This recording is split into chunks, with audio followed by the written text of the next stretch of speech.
안녕하세요. 승부 예측에 버프를 더하다 승부 예측 버프쇼, 여기가 승부처입니다. 오늘은 프리님이 일정상 함께하지 못하고 저희 해축팬 크루끼리 함께 진행하기로 했습니다. 칙칙하더라도 끝까지 봐주세요. 그럼 2022년 카타르 월드컵 16강 8경기 분석 시작하겠습니다. 첫 번째 경기입니다. A조 1위 네덜란드와 B조 2위 미국과의 경기입니다. 먼저 네덜란드는 코디 각포 선수의 활약이 대단한데요. 네, 맞습니다. 코디 각포 선수의 폼이 굉장히 좋은데요. 네덜란드는 카타르를 가볍게 잡아내면서 16강 진출에 성공을 하게 됐습니다. 코디 각포가 3경기 연속 득점에 성공하며 절정의 폼을 과시하고 있죠. 반다이크, 대용, 각포로 이어지는 척추라인이 굉장히 든든합니다. 각 포지션에서 중심을 잡아줄 선수들은 확실하다 보니 전체적으로 경기가 풀리지 않더라도 개인 능력을 통한 한 방은 기대해볼만 합니다. 다만 여전히 윙백의 공격력에는 의문이 들고 있습니다. 프링폼이 방울복 부상 여파를 겪고 있는 상황에서 듐프리스의 공격력은 여전히 만족스럽지 못하기에 에콰도르전처럼 중원에서 공격 전개가 막힌다면 측면에서 고전할 가능성이 있습니다. 네, 2위 싸움인 치열한 B조였는데요. 미국이 2위를 쟁취했어요. 네, 맞습니다. 미국이 1승 2무를 거두면서 2위를 거뒀는데요. 마지막 경기에서 이란을 0대1로 꺾고 16강에 진출하는 데 성공했습니다. 중원 자원들의 왕성한 활동량을 바탕으로 한 중원 장악 능력에 힘입어 압도하는 경기를 펼쳤죠. 다만 결승골을 기록한 에이스 플리시기 부상으로 출전 여부가 불투명한 점이 가장 큰 악재입니다. 최전방 자원의 활약이 만족스럽지 못한 상황에서 에이스의 이탈은 굉장히 치명적일 수 있는데요. 만약 플리식이 결장한다면 도르트문트에서 활약하고 있는 지오반니 레이나가 그 자리를 메울 것으로 보입니다. 네, 16강 첫 번째 경기 승자는 어디로 예상을 하시나요? 네, 저는 어느 팀이 중원을 장악하느냐가 이 경기의 핵심이 될 것으로 예상하고 있습니다. 네덜란드는 지금까지 중원을 장악당한 경기에서는 좋지 못했고 미국의 중원은 팀의 가장 큰 장점이죠. 미국이 자신들의 장점을 살려 네덜란드가 측면 위주의 공격을 펼치게 한다면 승산이 있는 경기입니다. 다만 네덜란드의 에이스 각포와 대용의 컨디션이 좋고 미국의 에이스 필리식의 몸 상태에 의문이 있기에 네덜란드도 물러설 이유가 없죠. 팽팽한 경기 끝에 연장 승부를 예상합니다. 네, 저는 중원 싸움에 역시 힘이 있다고 생각이 드는데요. 네덜란드가 마르크 도른 선수가 복귀를 했기 때문에 네덜란드가 중원에 조금 더 우위를 가질 것으로 예상을 하고 네덜란드의 승리를 예상합니다. 네, 다음 경기는 아르헨티나 대 호주입니다. 먼저 우승국으로 뽑히던 아르헨티나가 조금은 불안했어요. 네, 맞습니다. 특히 1차전 사우디에게 패배를 기록하면서 불안감이 더욱 커졌죠. 아르헨티나는 폴란드와의 조별리그 마지막 경기에서 2대0 승리를 거두면서 조 1위로 16강 진출을 확정지었습니다. 메시가 전반전에 얻어낸 PK를 시축하면서 폴란드의 수비를 뚫는데 어려움을 겪나 싶었지만 후반전 초반 메갈리스터가 득점을 기록하였고 선발 기회를 받았던 알바레즈까지 득점에 성공하며 경기를 쉽게 풀어나갔습니다. 다만 상대인 폴란드가 너무 내려앉아 무기력한 역습을 보였기에 역습에 대항하는 모습은 보이지 않은 점이 조금은 의심스러운 상황입니다. 네, 아시아 국가 중에는 처음으로 16강 확정을 지은 호주. 저번 경기는 어땠나요? 네, 호주는 조별리그 마지막 경기에서 덴마크를 상대로 승리를 거두면서 16강 진출을 확정지었습니다.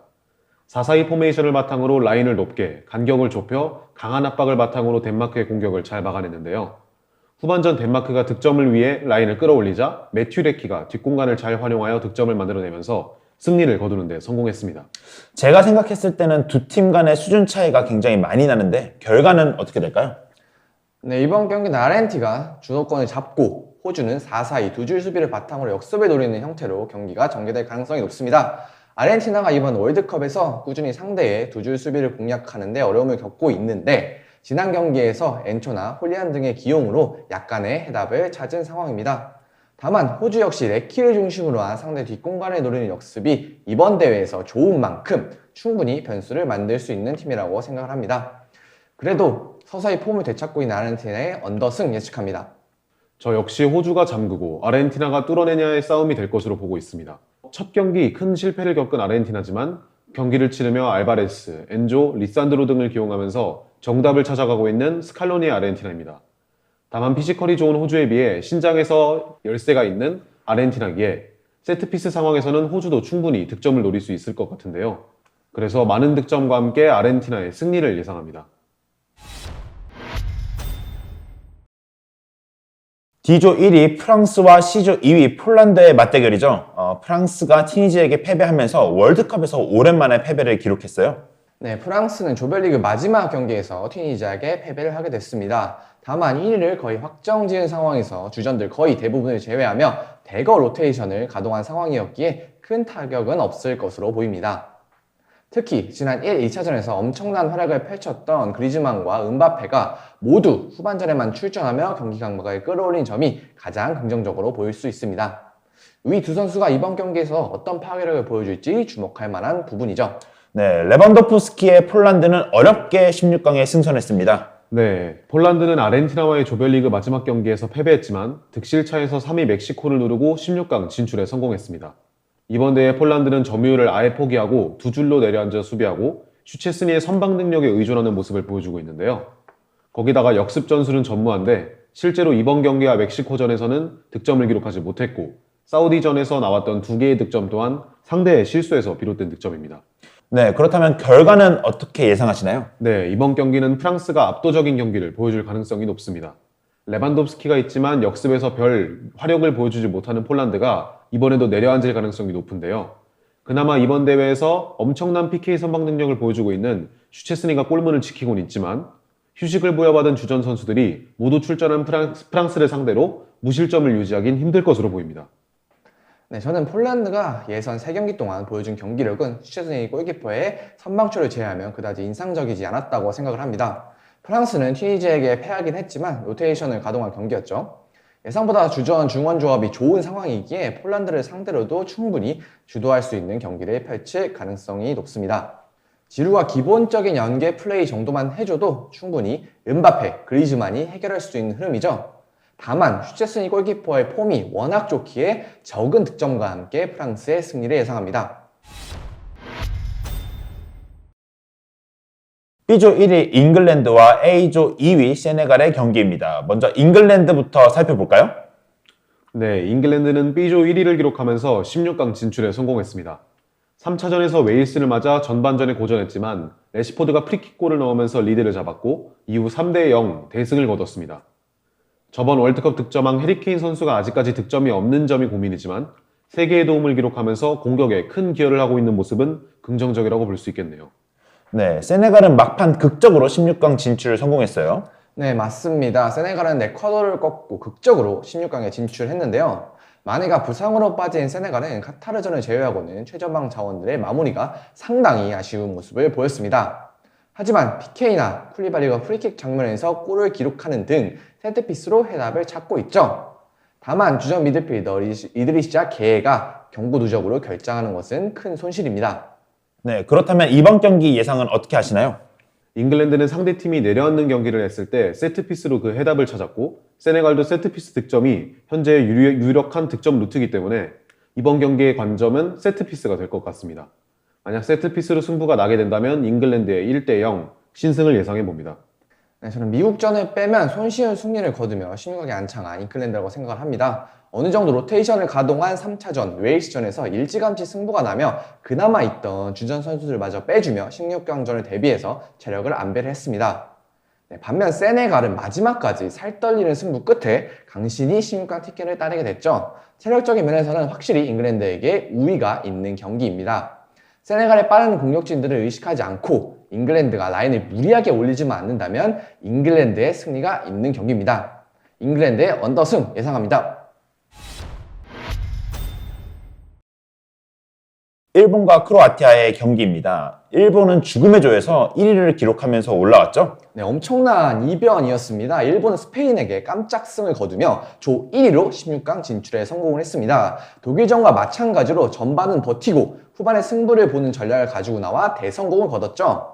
모리아스 감독이 후반 시작과 동시에 투입한 도안 리치와 미토마가 득점을 모두 관여가 되면서 신들린 용병수를 선보였습니다. 점유율은 18%밖에 되지 않았지만 주어진 기회를 잘 살렸고 수비에서 단단한 모습을 보이며 성공적인 조별리그를 마쳤습니다. 다만 주전 수비수 이타쿠라 코가 경고 누적으로 결장하기에 그 자리를 대체할 것으로 보이는 토미야스의 활약이 중요해졌습니다.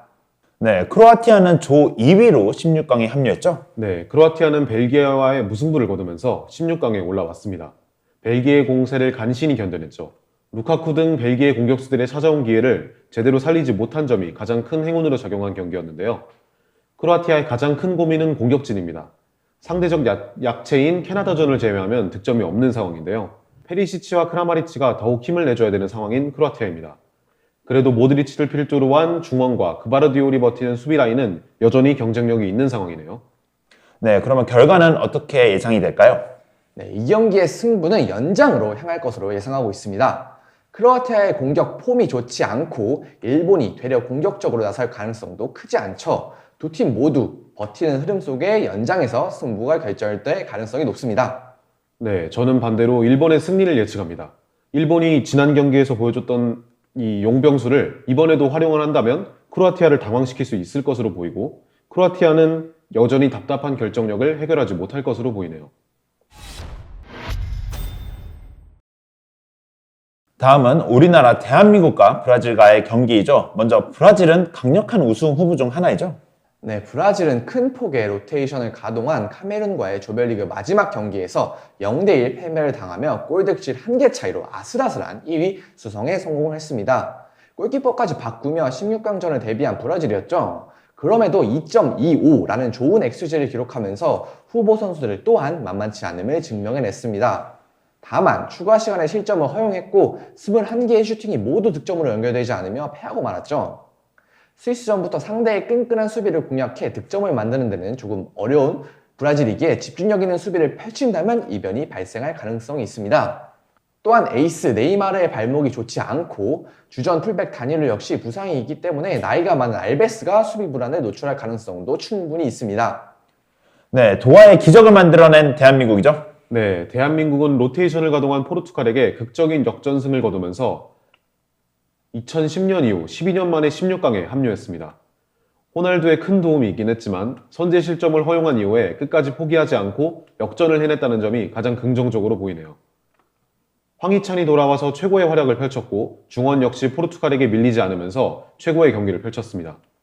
에이스 손흥민이 이번 경기 결정적인 어시스트를 기록하면서 이번 대회 처음으로 공격 포인트를 기록하면서 다음 경기의 활약 역시도 크게 기대할 수 있게 되었는데요. 김민재, 김영권, 주전 센터백 라인의 몸 상태가 변수가 되겠지만 이 선수들이 출전할 수만 있다면 최상의 라인을 구축할 수 있는 대한민국이라고 볼 수 있겠습니다. 네, 그렇다면 결과는 어떻게 예상하시나요? 네, 저는 이 경기 연장으로 갈 것으로 예상하고 있습니다. 브라질 충분히 강한 라인업이고 대한민국이 상당히 어려운 흐름이 될 것으로 보이지만 여태까지 조별리그 3경기에서 보여준 대한민국의 집중력이 아주 좋고 그리고 손흥민, 황희찬 등 공격진들의 폼이 아주 좋은 상황이기에 브라질의 엄청난 득점력에 맞서서 충분히 싸울 수 있을 것으로 예상합니다. 다만 브라질이 워낙 강력하기도 하고 그리고 네이마르 역시 무리해서라도 이 경기에 출전할 가능성이 높기 때문에 이 경기 연장에서 승부가 가려질 것으로 예상합니다. 네, 저는 브라질의 승리를 예측합니다. 대한민국이 내려앉는 상황에서는 조금 수비 집중력이 아쉬운 모습을 보였는데 아무래도 화력이 좋은 브라질이 이 초반 대한민국의 수비를 잘 공략해서 다득점을 기록할 것으로 보이네요. F조 1위 그리고 2조 2위 모로코와 스페인의 경기입니다. 돌풍의 팀 모로코입니다. 네, 모로코는 캐나다를 2대1로 꺾으며 1위로 16강에 안착했습니다. 하지만 캐나다 골키퍼의 실책으로 인한 1득점이 아니었다면 승리하지 못했을 정도로 캐나다에게 밀리는 경기를 했죠. 추가골 역시 골키퍼의 아쉬운 위치 선정에 영향이 있었죠. 여러 차례 위기를 맞는 등 수비도 불안한 부분이 있긴 했습니다. 지에우, 하키미, 마즈라이를 비롯한 선수들의 퀄리티는 괜찮지만 흔들렸던 경기력을 벨기에전처럼 되잡을 필요가 있어 보이는 모로코입니다.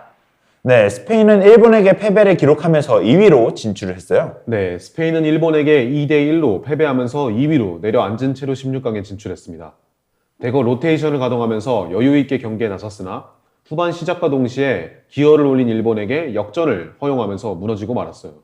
이후에는 주전 선수들과 다른 공격진들을 급하게 투입했지만 일본의 빗장 수비를 공략하지 못하는 모습을 보였습니다. 시종일관 공을 가지면서 무려 82%라는 월드컵 점유율 신기록을 기록했지만 허상에 불과했죠. 3경기 3골로 폼이 좋은 모라타를 필두로 득점력을 끌어올릴 필요가 있어 보입니다. 네, 그렇다면 결과는 어떻게 예상하시나요?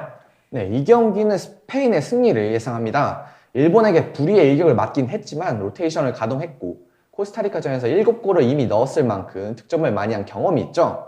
또한 가장 아킬레스건이었던 최전방의 모라타도 좋은 활약을 펼치고 있기에 득점력을 다시 회복할 수 있을 것으로 예상이 됩니다. 다만 모로코 역시 한 방에 있는 팀이기에 많은 득점이 나올 경기로 보고 있습니다. 네, 저는 이번 경기 연장으로 가서 스페인이 승리를 거둘 것으로 보이는데요. 모로코의 수비진들이 1대1 수비에 굉장히 강력하고 스페인 내려앉는 수비에 굉장히 강한 모습을 보이기 때문에 스페인이 굉장히 고전할 가능성이 높다고 보입니다. 하지만 그럼에도 높은 점유율을 가져가는 스페인이기 때문에 결국엔 득점을 거둘 것으로 보이네요. 포르투갈과 스위스의 경기입니다. 호날두의 포르투갈은 어떤가요? 네, 포르투갈은 대한민국과의 3차전에서 일정 부분 로테이션을 돌렸습니다. 특히 중원의 핵심 브루노 페르난데스가 출전하지 않았고 베르나르도 실바, 레앙 등 주요 선수들은 부상 없이 16강에 진출하기 위해서 여유롭게 뛰는 모습을 보여줬죠. 그래도 중간중간 포르투갈이 위협적인 모습을 많이 보여줬는데요. 좌우 윙백들 칸셀로 그리고 달롯은 괜찮은 모습을 보여줬고 중앙 수비의 핵심 페페 선수가 나이에 비해 너무 좋은 모습을 보여줬습니다. 하지만 호날두 선수가 너무 아쉬운 활약을 펼쳐줬기에 과연 이 호날두 선수의 폼이 어떻게 될지가 포르투갈에겐 가장 중요한 포인트가 되겠네요. 네, 수비 축구가 강점인 스위스는 어떤가요? 네, 스위스는 세르비아와의 마지막 3차전에서 3대2로 승리를 거두면서 16강 진출을 확정지었습니다. 스위스가 자랑하는 안정적인 수비에 금이 가면서 미스가 많이 나왔고 전반전에만 2개의 실점을 허용했는데요. 하지만 세르비아의 적은 후방 자원들을 잘 공략하면서 3개의 득점을 기록하는 데 성공했고 결국 승리를 거두었습니다. 네, 그렇다면 결과는 어떻게 예상되나요? 네, 저는 이 경기 많은 득점과 함께 연장으로 갈 것으로 예상하고 있는데요. 포르투갈의 수비가 생각보다 불안한 모습을 많이 보여주고 있습니다. 우루과이전도 무실점하긴 했지만 기회를 많이 내주기도 했죠. 그리고 대한민국과 가나 경기에서는 멀티 실점을 허용하면서 굉장히 불안한 모습을 보였습니다. 반면 포르투갈의 공격력은 여전히 강력하고 호날두 역시 언제나 살아나도 이상하지 않은 선수이기 때문에 많은 득점 그리고 포르투갈의 승리를 예상합니다. 저는 생각이 좀 다른데요. 스위스의 승리를 예측합니다. 스위스는 애초부터 강한 수비를 보여줬었는데 이번 경기 얀존머 골키퍼가 복귀를 한다면 수비 라인의 안정화 역시 진행될 것으로 보이는데요. 포르투갈이 양 사이드백을 높게 올리는 공격을 시도하는 만큼 뒷공간을 잘 노리는 스위스가 포르투갈을 상대로 승리를 거둘 것으로 보입니다. 이상으로 16강 8경기 분석을 마치도록 하겠습니다. 저희는 다음 분석 영상으로 찾아뵙도록 하겠습니다. 감사합니다.